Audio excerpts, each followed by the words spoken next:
అందరికీ నమస్తే అండి. సో ఎన్నికల పోలింగ్ మొత్తం ముగిసి ఇప్పుడిప్పుడే రిపోర్ట్స్ బయటకు వస్తున్నాయి. ఇందాకే ముఖేష్ కుమార్ మీనా గారు మన ఎన్నికల సంఘం అధికారి ప్రెస్ మీట్ పెట్టారు. ప్రెస్ మీట్ పెట్టి 81% పోలింగ్ నమోదయ్యే అవకాశం ఉంది అని చెప్పారు. కొన్ని రాష్ట్రంలోని కొన్ని పోలింగ్ కేంద్రాల్లో రాత్రి 2 గంటల వరకు పోలింగ్ జరిగింది.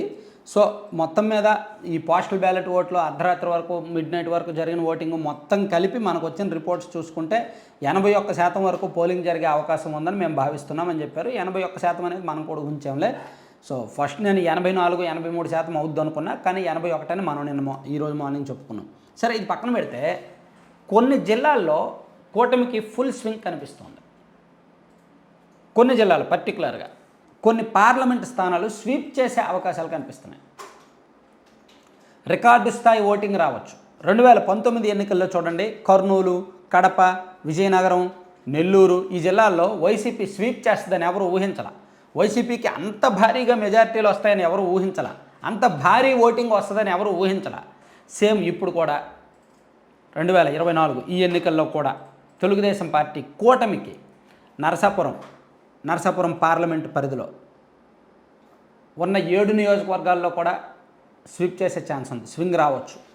అలాగే కాకినాడ జిల్లాలో కూడా ఇంక్లూడింగ్ తుని కాస్త టైట్ ఉండొచ్చు, టఫ్ ఉండొచ్చు. మిగిలినవన్నీ కూడా మంచి అవకాశాలు ఉన్నాయి, మంచి పాజిటివ్ రిపోర్ట్స్ ఉన్నాయి. అలాగే విశాఖపట్నం జిల్లా, విశాఖ నార్త్ ఒక్కటే టైటు, అది కూడా పాజిటివ్ అంటున్నారు. మిగిలినవన్నీ కూడా మంచి పాజిటివ్ రిపోర్ట్స్ ఉన్నాయి. అలాగే బాపట్ల పార్లమెంటు ఒక చీరాల తప్ప మిగిలినవన్నీ కూడా టీడీపీ కూటమికి పాజిటివ్ ఉన్నాయి. చీరాల కూడా ముక్కోన పోటీలో కాస్త ఎడ్జ్తో బయటపడొచ్చని భావిస్తున్నారు. బాపట్ల పార్లమెంట్ కూడా స్వీప్ చేసే అవకాశం ఉందని భావిస్తున్నారు. అలాగే విజయవాడ పార్లమెంటు ఒక్క తిరువూరు కాన్స్టిట్యున్సీ, తిరువూరు 50-50 టైట్ ఉందంట.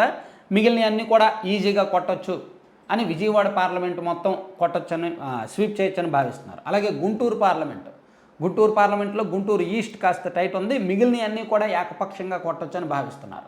అంటే ఇలా చూసుకుంటే దాదాపుగా 6 జిల్లాలు, మొత్తం మన రాష్ట్రంలో ఉన్న 26 జిల్లాలకు గాను, విభజన తర్వాత ఉన్న జిల్లాలు 26 జిల్లాలకు గాను 6 జిల్లాల్లో టీడీపీ కూటమి దాదాపుగా స్వీప్ చేసే ఛాన్స్ ఉంది.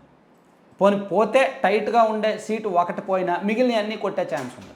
అంటే ఎయిదర్ స్వీప్ చేసే ఛాన్స్లే ఎక్కువ ఉన్నాయి, లేని పక్షంలో ఒక సీటు కోల్పోతారంటే ఆయా జిల్లాల్లో, నేను చెప్పిన ఈ జిల్లాల్లో ఒక సీటు కోల్పోతారు. బాపట్లలో ఒకటి, విజయవాడ పార్లమెంట్లో ఒకటి, నరసాపురంలో ఒకటి, కాకినాడలో ఒకటి, విశాఖపట్నంలో ఒకటి, అలా ఒక్కొక్కటి కోల్పోయే ప్రమాదం ఉంది. సో అంటే కూటమి ఇప్పుడిప్పుడే రిపోర్ట్స్ తెప్పించుకుంటున్నారు. వాళ్ళు ఎక్కడెక్కడ ఎలా ఉంది, ఏంటి పాజిటివ్ నెగిటివ్స్ ఇవన్నీ తెప్పించుకుంటున్నారు. సో ఈ సందర్భంగా వాళ్ళు వచ్చిన పోలింగ్ శాతాన్ని బట్టి, నమోదైన పోలింగ్ శాతాన్ని బట్టి వాళ్ళు విజయం మీద అంత ధీమాగా ఉన్నారనమాట. సో ఈ స్థాయి పోలింగ్ అంచనా వేయలేదు, ప్లస్ ఈ స్థాయిలో వాళ్ళు స్వింగ్ అంత ఫుల్ స్వింగ్ ఉంటుందని అంచనా వేయలేదు. పిఠాపురం నియోజకవర్గానికి సంబంధించి జనసేనలో అంతర్గతంగా వాళ్ళు మాట్లాడుకున్నారు భారీ మెజారిటీ. యాక్చువల్లీ నిన్నటి వరకు ఎక్కడో ఒక చిన్న డౌట్ పోలింగ్ స్టార్ట్ అయ్యే వరకు, ఎందుకంటే చివరి మీటింగ్ జగన్మోహన్ రెడ్డి గారు అక్కడే పెట్టారు, ప్లస్ వంగా గీత గారు కాస్త సెంటిమెంట్గా సింపతి అడిగారు కదా, ఏమైనా తేడా ఉంటుందేమో, మెజారిటీ తగ్గుద్దేమోనని డౌట్. కానీ పోలింగ్ తర్వాత చూసుకుంటే ఫుల్ స్వీప్లో ఉన్నారనమాట. అలా చాలా నియోజకవర్గాలు, విజయవాడ వెస్ట్ సుజనా చౌదరి గారు పోటీ చేస్తున్నారు, టైట్ అవుద్దేమో అనుకున్నారు, కానీ విజయవాడ వెస్ట్ కూడా సేఫ్గానే బయటపడే అవకాశాలు ఉన్నాయి. ఇలా ఈ జిల్లాల్లో, ఈ పార్లమెంట్ స్థానాల్లో స్వీప్ చేసే అవకాశాలు ఉన్నాయని భావిస్తున్నారు. సో కూటమికి అయితే ఫుల్ స్వింగ్లో ఉన్నట్టే ప్రస్తుతానికి ఈ పార్లమెంటు పరిధిలో. Thank you.